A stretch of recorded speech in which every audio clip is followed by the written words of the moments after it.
En esta clase vamos a ver los componentes de un protocolo de investigación para un ensayo clínico. En la primera sección se incluye toda la información administrativa. Esto es el título, que debe incluir el diseño, debe describir las intervenciones y el acrónimo si es que el ensayo lo tiene, la versión. Usualmente hay más de una versión hasta que se llega a la versión final del protocolo y se debe incluir la fecha además del número de versión. Usualmente va como pie de página. Además, todos los autores con sus funciones y filiaciones, tanto de él o de la investigadora principal y todos los subinvestigadores, y el patrocinador, tanto la fuente de financiamiento como el vínculo que tuvo en el desarrollo del protocolo, la decisión de publicar la propiedad de los datos, y asimismo también otra fuente de financiamiento como pueden ser fuentes públicas u otras organizaciones no gubernamentales.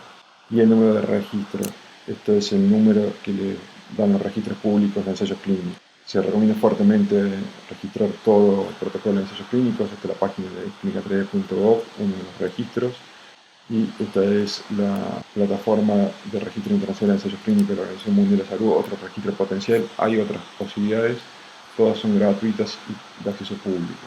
En la introducción se deben incluir los antecedentes, en el cual se deben describir la pregunta de investigación y la justificación para realizar el ensayo clínico.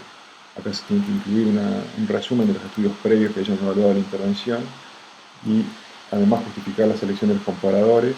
Se debe asimismo incluir los objetivos y la hipótesis del estudio, tanto como objetivos generales y específicos.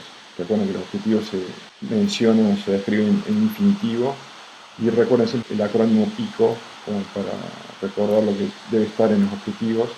PICO es población, intervención, comparador y outcome, que es el resultado. Por ejemplo, una enunciación de un objetivo sería evaluar los efectos del rezo interpósito en comparación con el control sobre la velocidad de recuperación en pacientes adultos internados en la terapia intensiva. Esto se está incluyendo los distintos componentes de población, pacientes adultos internados en terapia intensiva, la intervención, el rezo interpósito, el comparador, que es en este caso el control no tratado, y el outcome es la velocidad de recuperación. A modo de ilustración, fue evaluado en varios ensayos aleatorizados el efecto del rezo sobre distintos outcomes en pacientes en distintas condiciones. El diseño del estudio debe describir las características del estudio, la asignación e hipótesis. Luego, en la sección de métodos, se deben describir el contexto del estudio, esto es, dónde se va a realizar concretamente. Puede ser el hospital, puede ser consultorio de atención primaria de salud, puede ser una comunidad, puede ser unidad cerrada dentro de un hospital. Se deben describir los participantes y en detalle los criterios de inclusión y exclusión de los participantes. Se debe tener en cuenta que estos criterios de exclusión deben ser exhaustivos y mutuamente excluyentes, de manera tal que cualquier sujeto pueda ser evaluado y tomar la decisión de incluirlo o excluirlo del estudio de acuerdo a sus criterios. No debe quedar nada librado a interpretación y debe ser reproducible por cualquier persona externa al estudio.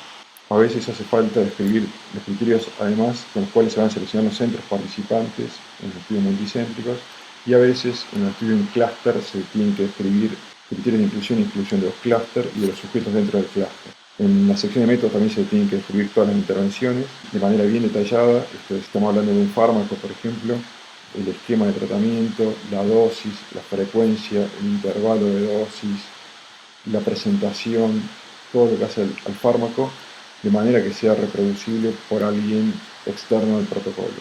También se debe describir detalladamente cuáles van a ser los criterios para suspender los tratamientos o para interrumpir el protocolo del estudio, cómo se va a evaluar la adherencia en caso de que sea un fármaco, por ejemplo, al tratamiento, y los tratamientos concomitantes que están permitidos o que no están permitidos dentro del protocolo.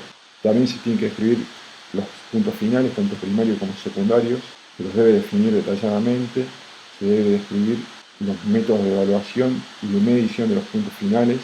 En el método de evaluación es tanto el cómo como el quién lo va a medir y el momento en el que se va a medir cada punto final y la escala de medición. Si el resultado llegara a ser un cálculo, por ejemplo el delta de equilibrio de creatinina, se tiene que escribir claramente el delta entre qué mediciones, en qué punto del tiempo va a ser la segunda medición, en qué momento se va a tomar la primera, cómo se va a hacer el cálculo de esa diferencia, de manera que todo sea reproducible por alguien externo al estudio.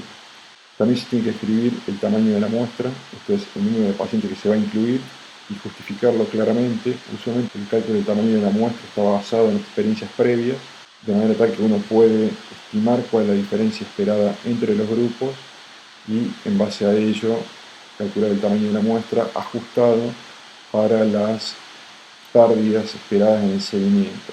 Estas pérdidas pueden ser porque los pacientes se pierden, lo cual hay que intentar minimizarlo por diseño, pero también puede estar vinculado a que la adherencia al tratamiento es subóptima, o se espera que sea subóptima, porque el tratamiento, por ejemplo, tiene cierto nivel de toxicidad, por lo cual, aunque el tratamiento tenga un efecto esperado de una determinada magnitud, dado que la adherencia no va a ser óptima, a veces conviene incrementar el tamaño de la muestra e incrementarlo por esa falta de adherencia.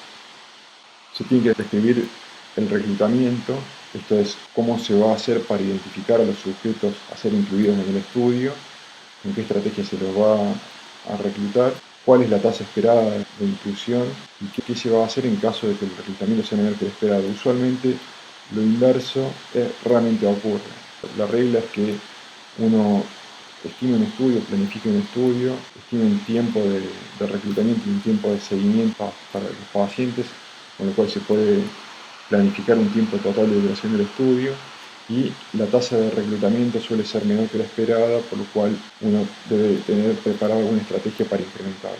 Esto ocurre o porque no hay pacientes de la manera que uno anticipa, o porque los pacientes rechazan una participación en el estudio, o porque el interés de los investigadores en los centros por la participación va declinando a través del tiempo, o porque hay protocolos concurrentes que compiten por la misma población de pacientes, entonces los pacientes no ingresan a nuestro estudio.